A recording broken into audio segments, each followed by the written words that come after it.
Terima kasih Anda masih bersama kami di iNews Pagi. Pemirsa, akibat korsleting listrik, satu rumah di Mamuju Tengah ludes di lahap api. 2 unit mobil pemadam kebakaran dikerahkan untuk memadamkan kobaran api. Petugas mengerahkan 4 mobil damkar untuk memadamkan api yang melalap sebuah rumah milik perusahaan CPO. Dalam peristiwa ini 4 truk tangki rusak karena terbakar. Menurut karyawan perusahaan, saat kejadian kondisi rumah dalam keadaan kosong. Aparat Polres Mamuju Tengah yang tiba di lokasi langsung menggelar olah TKP. Keterangan saksi yang kami sempat berkoordinasi bahwa tidak ada masak-memasak, jadi kami bisa simpulkan bahwa itu Polisi bersama warga berhasil meringkus pencuri yang telah meresahkan warga di Kecamatan Payung Sekaki, Kota Pekanbaru. Pelaku sempat menjadi bulan-bulanan warga yang geram melihat tersangka.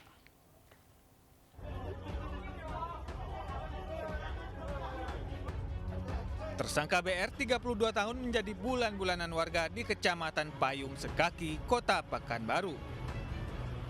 Warga kesal karena pelaku pencurian ini berusaha kabur saat ditangkap polisi. Terungkapnya kasus ini bermula saat korban SY menyadari 2 aki mobil miliknya hilang. Korban kemudian mengetahui ada orang yang akan menjual 2 aki bekas yang diduga miliknya. Polisi bersama warga kemudian menciduk pelaku di Jalan Bambu Mawar. BR mengakui telah mencuri aki bersama rekannya yang kini berstatus DPO.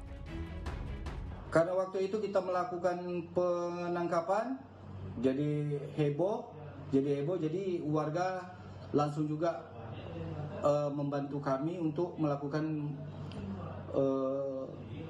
tersangka, karena tersangka sempat melawan waktu mau kita lakukan penangkapan. Kita pasalkan itu 363 KUHP. Ancaman 4 tahun. Tersangka dijerat pasal 363 KUHP dengan ancaman kurungan 4 tahun penjara. Dari Pekanbaru Riau, Muhammad Yusuf, iNews melaporkan. Kematian 3 orang yang masih satu keluarga akibat keracunan di Bekasi, Jawa Barat masih misteri. Dari 5 orang yang keracunan, 3 meninggal dunia.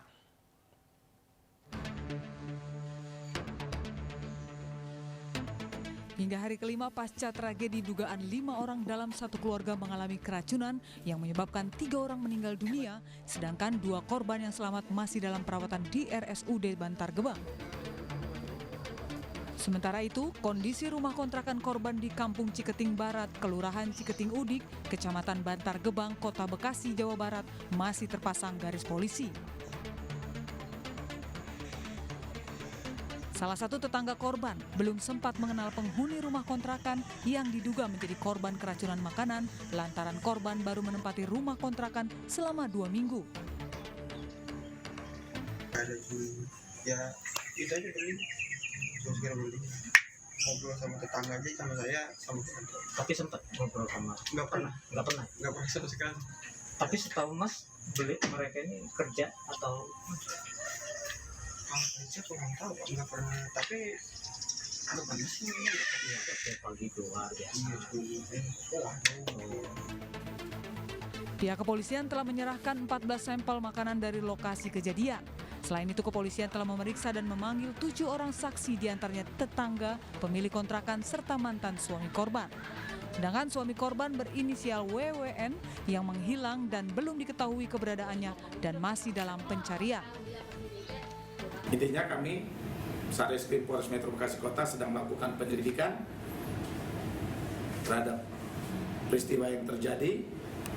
Apakah ini merupakan tindak pidana atau bukan tindak pidana. Mohon waktunya, mohon doanya agar permasalahan ini bisa terang benderang apakah suatu tindak pidana atau bukan tindak pidana. Sebelumnya pada Kamis minggu lalu, warga Ciketing Udik, Bantar Gebang, Kota Bekasi, Jawa Barat digegerkan dengan temuan satu keluarga terkapar di dalam rumah kontrakannya dengan kondisi mulut mengeluarkan busa yang diduga mengalami keracunan makanan.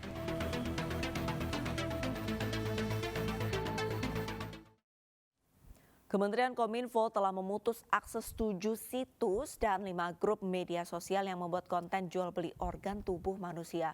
Sebelumnya, blokir dilakukan hanya pada 3 situs. Pemutusan akses sudah dilakukan sejak 12 Januari lalu sesuai permintaan Badan Reserse Kriminal Kepolisian RI. Sebelumnya tim AIS Kementerian Kominfo telah memantau beberapa situs dan akun media sosial yang diduga memuat konten jual beli organ tubuh. Pemutusan akses situs dan akun medsos dilatar belakangi ataupun dipertimbangkan indikasi tindakan pidana memperjualbelikan jaringan tubuh yang dilarang dengan dalih apapun.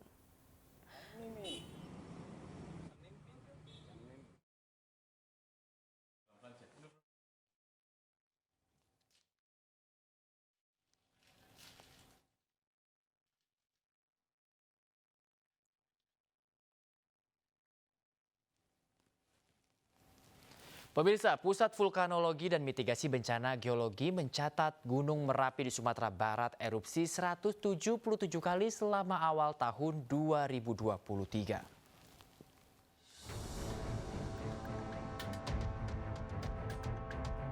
Gunung Merapi yang terletak di Kabupaten Agam dan Kabupaten Tanah Datar, Sumatera Barat kembali erupsi. Tinggi letusan abu vulkanik mencapai 1000 meter di atas kawah di puncak.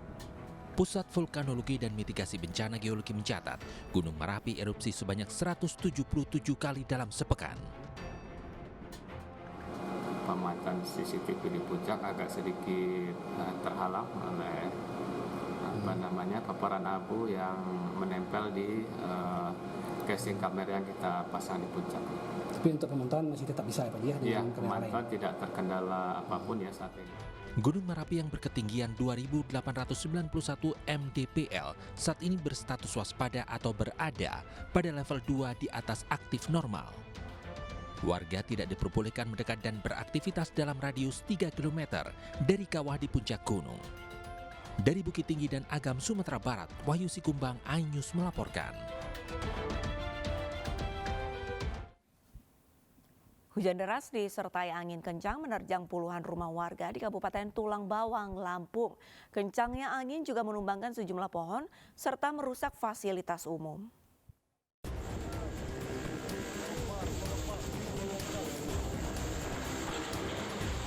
Video amatir warga merekam detik-detik terjadinya angin kencang disertai hujan deras yang menerjang Desa Sidoharjo, Kecamatan Penawar Tama, Kabupaten Tulang Bawang, Lampung. Sebanyak 59 rumah warga rusak sedang. Mayoritas kerusakan pada bagian atap karena diterjang angin kencang. Angin kencang disertai hujan deras juga menumbangkan sejumlah pohon, merobohkan pagar Polsek Penawar Tama dan merobohkan tenda pengajian yang berada di lapangan Desa Sidoharjo. Menurut warga, angin kencang datang disertai dengan hujan deras hanya berlangsung beberapa menit dari berbagai penjuru arah secara bergantian. Yang kita input sampai jam 12 malam pagi ini total ini 59. Untuk kerusakan mayoritas Pak? Kerusakan rata sedang, ini termasuk kerusakan di belakang kita ini bisa totalitas, ini termasuk kategori parah, tapi alhamdulillah selamat. Pihak pemerintah desa masih mendata kerusakan rumah warga. Angin datang dari arah sana. Nah, datang dari arah sana itu pertama itu ngenain tenda-tenda. Bising tenda-tenda. Akhirnya udah selesai. Nah, nggak taunya dari arah timur, pojok timur, angin lagi kencang habisin hujan dari sebelah sini. Ini rumah berapa? 1, 2, 3, 4, 5 yang asbes kena semuanya. Warga dibantu anggota Polsek Penawar Tama bergotong royong membersihkan puing-puing atap rumah yang roboh. Tidak ada korban jiwa dalam peristiwa ini. Dari Tulang Bawang, Lampung, Ahmad Lutfi Rosyadi, iNews melaporkan. Pemirsa, pemerintah terus menggencarkan percepatan pembangunan kesejahteraan di tanah Papua. Bersama kelompok anak muda yang inspiratif, masyarakat di distrik Sentani Timur, Jayapura diajak membudidayakan ikan yang bisa menghasilkan keuntungan puluhan juta rupiah.